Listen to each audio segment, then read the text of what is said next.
Adjusting to normal life after 4 months in a high-security prison was not easy for 14-year-old Ahmed. Despite his ordeal, he has great ambitions. He wants to be a lawyer, he says.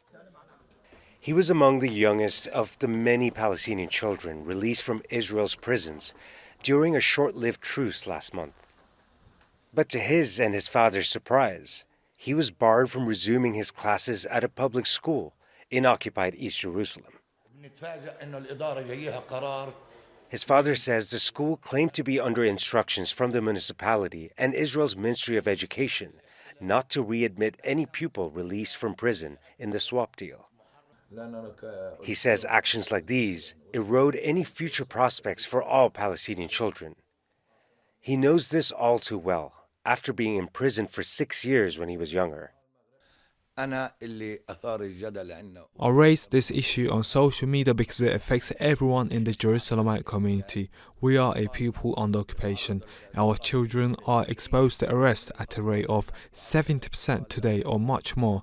Most of our children are exposed to being jailed, and if they are barred from school, it is a disaster for our society. Despite a number of issues with the education system here in the occupied territories, education is and will remain a fundamental right for all children. Denying them that right would be a breach of international law. Mohammed Dahle is a member of Israel's Bar of Attorneys. He says this decision is also in violation of Israel's own laws. Does that really serve the interests of anybody?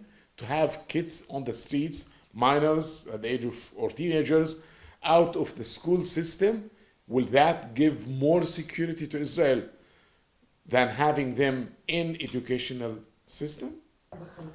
Ahmed says he hopes to join his classmates again soon.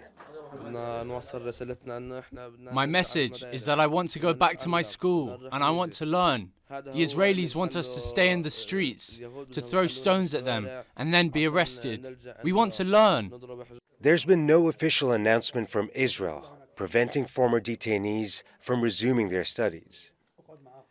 But many here say these decisions are being enforced by right-wing members of Israel's government, exploiting the war on Gaza to extend the reach of Israel's occupation of the Palestinian people.